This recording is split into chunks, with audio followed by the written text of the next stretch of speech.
Salut les turfeuses, salut les turfeurs, bienvenue pour un nouveau pronostic de Benoît Requin. Merci pour vos likes, pour vos commentaires, n'hésitez pas à vous abonner pour recevoir tous mes pronostics tous les jours et pour accéder à tous mes tickets pour la course du Quintet, rendez-vous directement en description de la vidéo. Ok, place au pronostic du Quintet du samedi 4 juin, direction Auteuil pour le prix Jean-Victor, Steeplechase, 3700 mètres, 15 partants car le 15 il est non partant, réunion 1, course 1, indice de confiance 2 sur 5. Cette vidéo je la tourne avant l'arrivée du Quintet de ce vendredi, je reviendrai dessus demain. Petit retour sur le Quintet du jeudi 2 juin, on les avait tous, c'est le 9, mon cheval de complément qui a joué les troubles fêtes, ah ouais il est sorti d'où. C'est dommage, quand ça fout les glandes quand c'est comme ça, quand c'est le cheval de complément, il est pas loin, ça veut dire on les a tous. Ah, c'est le cheval de complément. Ah, si près du but, quel dommage. D'où l'expression, si près du but, quel dommage. Enfin bref. Ouais, non, franchement, ce jeudi 2 juin, encore quand t'es complètement à côté de la plaque, d'accord, je veux bien, y a pas de regret à la rigueur, tu vois. Ouais, quand t'es complètement à côté de la plaque, t'en avais même pas un, ou t'en avais un ou deux, d'accord. Mais là, vas-y, c'est pas grave, et la vengeance sera terrible, les amis. Ok, c'est parti, on commence le pronostic. C'est parti, et on commence avec le numéro 1, Echo de Chandouille. On écoute Philippe Pelletier. Echo de Chandouille est irréprochable. Ses 3 sorties de la saison sont excellentes. Il donne toujours le meilleur et j'espère que cette fois il trouvera le chemin du succès. Certes, il doit porter du poids, mais il demeure compétitif à cette valeur. Sa forme est toujours bonne et le raccourcissement de la distance ne lui posera pas de problème. On part logiquement confiant. Bon, il est super chaud, hein, notre Philippe Pelletier, il est super chaud, il est confiant. En même temps, il a raison, hein, il a un bon moteur sous le Echo de Chandouille. Il devrait pas décevoir ce numéro 1. Moi, je l'ai gardé très haut, je l'ai mis en 3e position. On passe au numéro 2, Philoupe, et on écoute Sylvain Diez. Philoupe vient de voir sa constance récompensée par un récent succès. Ce jour-là, l'engagement était certes favorable, mais il l'a cependant bien fait. Samedi, l'engagement est de nouveau dans ses cordes, en termes de distance, parcours et terrain. Malgré la pénalisation, j'espère une confirmation de sa part, d'autant qu'il est resté en très belles conditions le matin. Bon, ce numéro 2 aussi, je suis plutôt chaud avec lui, il me plaît beaucoup. Il devrait batailler pour les premières places, vraiment, ce numéro 2 il est top. D'ailleurs ça devrait même être le favori de la course. Moi je ne l'ai pas mis en première position, vous verrez après qui j'ai mis en... On va le voir dans pas longtemps, vous me direz. Moi je l'ai mis en 2e position ce numéro 2 qui me plaît beaucoup.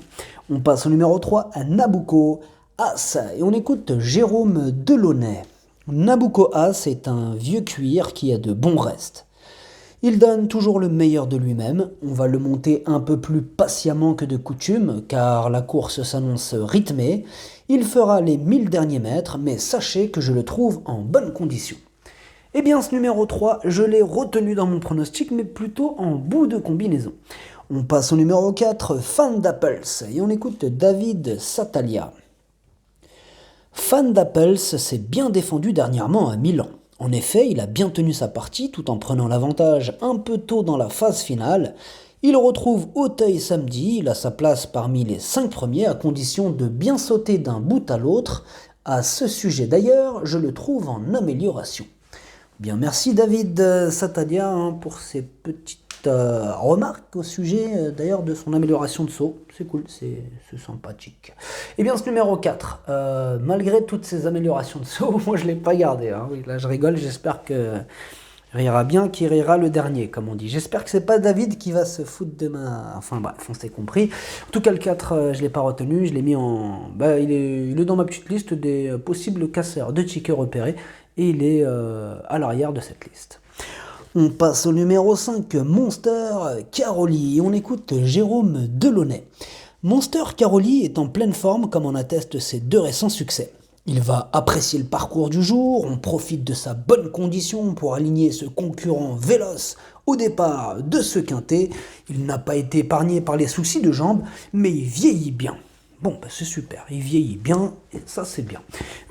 Du coup, moi je l'ai gardé, il me plaît bien ce numéro 5. Alors, je l'ai gardé, oui, en bout de combinaison, mais quand même, je l'ai gardé.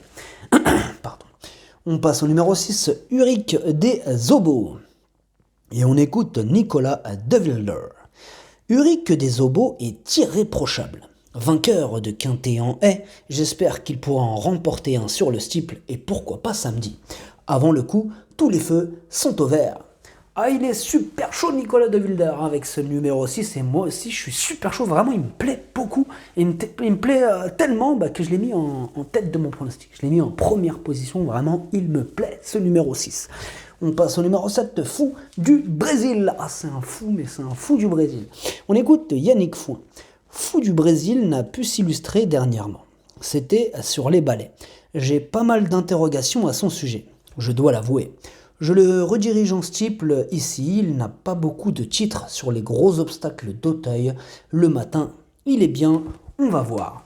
Eh bien, avec ce fou du Brésil, comme vous l'avez vu, comme vous l'avez entendu plutôt, on nage en plein... On est dans le flou là, On est un peu dans le brouillard là. Yannick Fouin lui-même, il s'interroge. Bon, espérant qu'il nous la fasse pas à l'envers, mais bon, a priori, c'est pas une première chance. Moi, je l'ai pas du tout gardé. Il est même pas sur ma liste des possibles casseurs de tickets repérés. D'ailleurs, il est nulle part sur mon pronostic. Donc voilà, j'espère que j'ai pas fait une erreur, mais bon, c'est difficile de lui accorder notre confiance dans ces conditions. C'est vrai qu'on est un peu dans le doute là. Qu'est-ce qui se passe avec ce fou du Brésil là? On sait pas trop. On passe au numéro 8, Beryl Bay, et on écoute Pierre-Jean Fertillier. Beryl Bay n'est pas un champion, mais il fait toutes ses courses. Il est vrai qu'il ne gagne pas souvent, mais sa marge au poids reste réduite, et comme il est à l'arrivée de toutes ses courses, il ne baisse pas au poids. Néanmoins, il est compétitif et ce parcours va lui plaire. Pour son retour à Auteuil, j'en escompte une belle performance. Et bien ce numéro 8, je l'ai mis en 4e position, vraiment il me plaît bien. Moi je l'aime beaucoup, ce Beryl Bay. Ah, il est courageux, il court. Il arrive, il est régulier, ça c'est des bons chevaux. Moi, il me plaît beaucoup. Voilà, donc je l'ai mis en 4e position, ce numéro 8. On passe au numéro 9, Pragellor, et on écoute Mademoiselle Daniela Mel. Pragellor est notre mascotte à l'écurie, notre papy. Il fait sa rentrée, mais dans une belle condition physique. On tente le coup à Auteuil. Cela ne va peut-être pas être facile, mais il peut surprendre avec sa fraîcheur, surtout si le terrain n'est pas trop souple. Bon, eh bien, ce numéro 9, cette mascotte de l'écurie, leur papy, c'est pas mal, c'est bien. Mais par contre, il a fallu faire un choix, je ne l'ai pas retenu. Alors, c'est pas une première chance, mais c'est pas non plus une totale impossibilité. Donc, il intéressera quand même les amateurs de champ réduit. Mais je ne l'ai pas retenu dans mon pronostic. On passe au numéro 10, quart de garde. Et on n'aura pas les commentaires de l'entraîneur pour ce numéro 10. Eh bien, ce que j'en ai fait, moi, je ne l'ai pas gardé non plus. Je ne l'ai pas gardé non plus, ce numéro 10. On passe au numéro 11, Blackfield. Et on écoute Michael Meckham. Blackfield découvrait Auteuil dernièrement. Elle s'est presque montrée trop appliquée sur certains obstacles qu'elle découvrait. Elle est restée dans un bel état de forme. Elle revient sur le même parcours et devrait être capable de confirmer sa récente bonne tentative. Il me plaît bien, moi, ce numéro 11. Je l'ai mis en 5e position dans mon pronostic. Donc j'y crois, ce Blackfield. On passe au numéro 12, Kalinski. Et on écoute Madame Louisa Carberry. Kalinski a 8 ans, mais il a très peu couru, n'ayant pas été épargné par des ennuis de santé. Actuellement, il est en pleine forme et ses débuts sur le steeple d'Auteuil sont bons. Maintenant, il rencontre des adversaires rompus à ce genre d'exercice, mais avec un parcours sans encombre, je ne serais pas surprise de le voir participer activement à l'arrivée, car il possède d'évidents moyens. Et bien ce numéro 12, je l'ai gardé dans mon pronostic, c'est lui le 8e, c'est lui le 8e de mon pronostic. On passe au numéro 13, Gino Dino, et on écoute David Windriff. Gino Dino a fait une bonne rentrée et a progressé. Maintenant, il a fait sa valeur ce jour-là, mais je pense que les chevaux ayant eu une première chance n'ont pas dû faire la leur. Il est tout neuf, n'ayant pas beaucoup couru.